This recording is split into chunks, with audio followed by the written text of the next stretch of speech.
मेरी बात तो और को सुनना। मैं जो बोल रहा हूँ बहुत जरूरी बात बोल रहा हूँ। जरा संभल कर सुनो इस बात को। मेहनत करो, इतना मेहनत करो कि कुछ करके दिखला दो। ये टाइम पास छोड़ो ये सब। अच्छा, मैं आपको कहानी सुनाना चाहूंगा। एक मरतबा एक कंपनी में जॉब के लिए प्रेफर आया था। कंपनी ने कहा था कि मैं जॉब लूंगा सबको। एक बैच में लगभग 7-8 बच्चे गए। उन्होंने बोला कि ठीक है, मैं आज जॉब दूंगा मैं। लेकिन कंपनी वालों ने बोला कि मैं एक एग्जाम लेना चाहूंगा। सभी ने बोला एग्जाम। कंपनी बोला हाँ मैं एग्जाम लेना चाहूंगा। तो बच्चों ने बोला ठीक है मैं दूंगा। लेकिन कंपनी ने एक शर्त रखी एग्जाम में आपको 100 में 100 चाहिए। अगर 100 में 99 अगर आ गया, 98 आ गया तो आपको जॉब नहीं लग सकती है।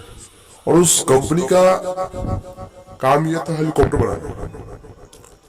तो उसने बोला ठीक है मैं दूंगा। लेकिन सारे बच्चे के मन में एक हलबल से मच गई कि ये वाला कौन सा नहीं है, 100 में 100 चाहिए।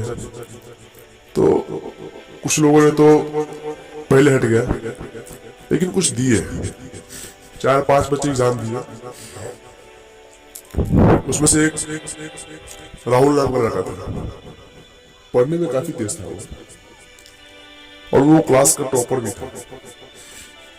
उसने मेहनत की, 1 हफ्ते का टाइम था, बहुत मेहनत की। लेकिन उसके मन में एक सवाल था कि अगर एग्जाम होता है तो कहीं भी क्वालिफाइड एग्जाम हो, 25%, 35%, 50%, 98% इतना क्राइटेरिया आता है, लेकिन आपने 100 का 100 रखा। इसके पीछे बात क्या है? उसके बाद एग्जाम का हॉल में सब बच्चे आए, एग्जाम दिया।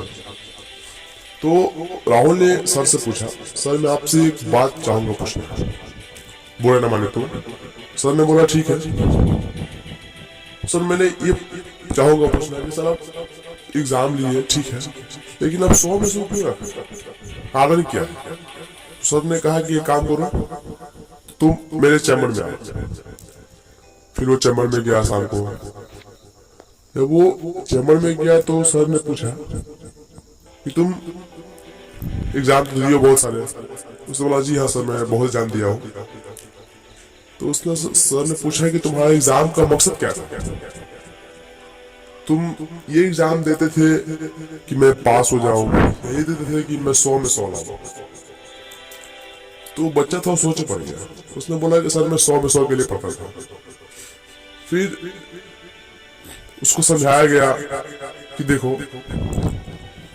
तुमने एग्जाम तो दिया, बहुत अच्छे से क्वालिफाई किया, लेकिन एक गलती कर दी।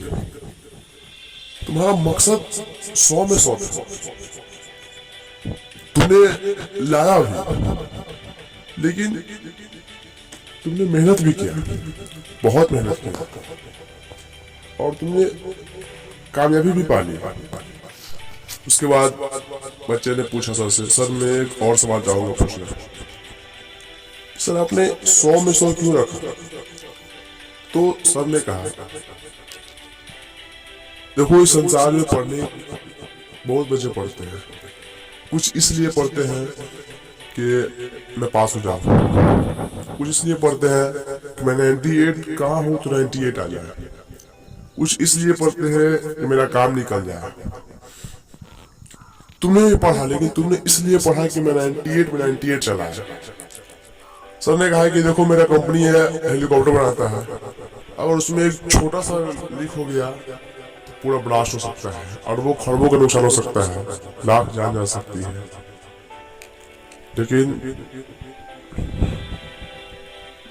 मैंने देखा कि आखिर सबसे बारीकी में कौन कर रहा है, अंदर से अंदर जाने की प्रतीक्षा कौन कर रहा है, पूरे अंदर घुस के काम करने की प्रतीक्षा कौन कर रहा है।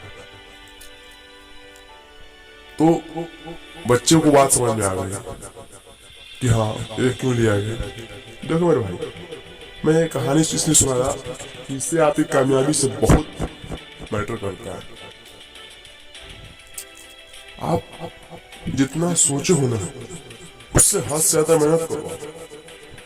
कुछ बच्चे, कुछ इंसान इसलिए काम कर लेते हैं कि मेरा जीवन निकाले, लेकिन आप जितना सोचे है उससे ज्यादा कीजिए।